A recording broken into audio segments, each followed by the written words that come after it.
Mesdames, Mesdemoiselles, Messieurs, bienvenue dans Big Books. Aujourd'hui, je vais vous lire deux petits extraits d'un livre qui s'appelle Écologie sans transition de Désobéissance écolo Paris. Pourquoi le capitalisme pose-t-il problème écologiquement? Car les rapports sociaux qu'il impose nous coincent dans des modes de vie à la fois invivables et anti-écologiques, en nous rendant absolument dépendants de l'économie pour nous nourrir, nous loger, nous habiller, communiquer, jouer. Il nous retire toute prise sur le monde, toute possibilité de le configurer et de l'habiter comme bon nous semble.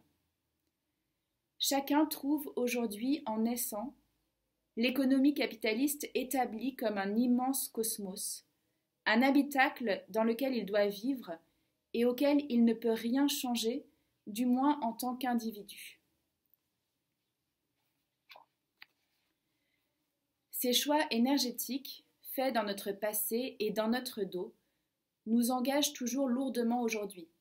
Les énergies fossiles représentent toujours 80% du mix énergétique. Il se pourrait même que nous soyons bloqués par ce choix, du fait de la tendance des décisions et des événements du passé à se renforcer d'eux-mêmes, réduisant ainsi, voire excluant, les possibilités de faire émerger des alternatives, comme le dit le GIEC. Chaque fois qu'une autoroute, une centrale à charbon ou une raffinerie est construite, elle est censée durer de nombreuses décennies pour que l'investissement soit rentabilisé.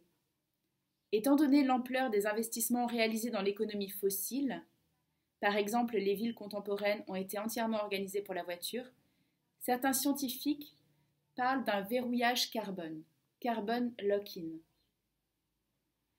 Voilà. Ces deux petits passages, je les trouve intéressants parce qu'ils montrent que on parle beaucoup de liberté, mais on arrive dans un monde qu'on n'a pas choisi et qu'on ne peut pas modeler à notre guise. Par exemple, le monde arrive avec les infrastructures qui sont très lourdes et qu'on doit entretenir malgré nous. Vous voyez ce que je veux dire, hein?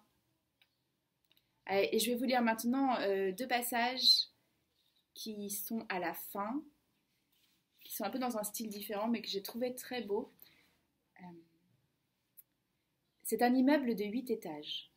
Un gros mastodonte de béton dont les traits ont été adoucis par des peintures murales colorées et de grandes plantes tombantes depuis les balcons.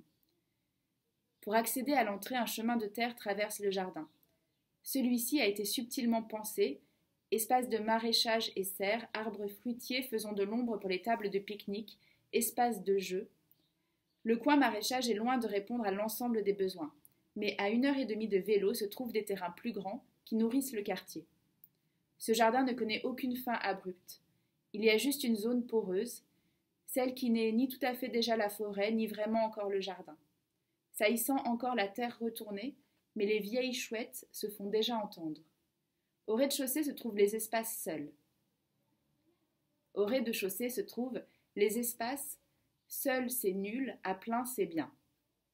Une salle à linge qui sent bon. Avoir des machines collectives permet d'économiser l'énergie fournie par les panneaux solaires sur le toit et l'éolienne du jardin. Une salle d'amusement. Plutôt que quelques jeux par enfant, ici il y en a plein pour tout le monde. La garde des enfants est répartie collectivement, afin de libérer du temps pour ne pas se sentir seulement parent. Un brico-hangar où tu trouves tout. Plomberie, électricité, vélo, peinture, tout le matériel nécessaire aux tâches quotidiennes. Et pour les besoins plus précis, la liste des choses dont on a besoin pour être complétée. Le bricolage peut autant être une activité solitaire que de groupe grâce au chantier collectif. Au premier, plusieurs chambres libres pour les visiteurs et visiteuses, une salle d'images qui raconte des histoires dont le projecteur est alimenté grâce à un vélo, une salle de son qui font du bien avec des instruments, et une salle des mots et des pensées pleines de livres en tout genre. Bien sûr, ces espaces sont petits et ne remplacent pas les maisons d'activités communes qui se trouvent dans toute la ville. Dans les étages qui suivent, on trouvera des cuisines, frigos ou salles à manger collectives de tailles diverses. Les très très grandes pour les festins collectifs, les justes grandes pour les envies de grosse bouffe, les moyennement grandes pour les familles et amis, les petitement grandes pour deux. Les très petitement grandes d'ailleurs sont-elles vraiment grandes pour les mangeuses et mangeurs solitaires. Se trouvent aussi des chambres, chambre à laisse-moi seule, chambre à couple, chambre à trouble, chambre à fratrie, chambre à bébé, chambre à poétesse, chambre à fans de foot et les salles de bain, mais là c'est plus banal.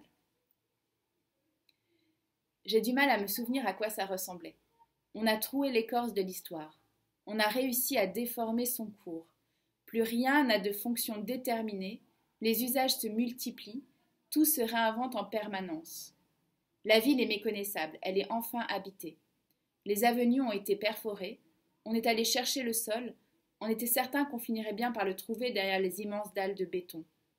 Alors la vie reprend doucement ses droits. On réenchante la ville, on détruit les barrières qui restent, on ouvre, on décloisonne, on transperce, qu'elle soit praticable, qu'elle vive cette putain de ville, qu'elle vive vraiment. On ne veut plus de leur route. Il ne nous reste plus vraiment de voitures, enfin si, mais pas pour rouler. Les carcasses servent à nos maisons, les pneus à nos abris et les sièges à nos comptoirs collectifs. Ça doit faire une dizaine d'années maintenant, peut-être moins. On avait détruit les horloges, leurs cadrans et leurs pendules pour signifier le nouveau départ. Mais on n'a pas tous commencé à compter en même temps. On n'est pas toutes d'accord sur le moment où tout a basculé, où l'on s'est réapproprié nos espaces, nos terres, nos maisons et nos rues. D'ailleurs, beaucoup ne l'ont pas encore fait, à seulement quelques kilomètres de nous. Sur mon calendrier de l'après, ça va faire 10 ans. Chez certains, ça en fait déjà 20. C'est qui, elles, ont plongé dans le dehors du monde bien avant nous. Voilà, sur ce petit rêve décroissant, en direct dans l'avoir, je vous souhaite une bonne journée et à bientôt sur Big Books.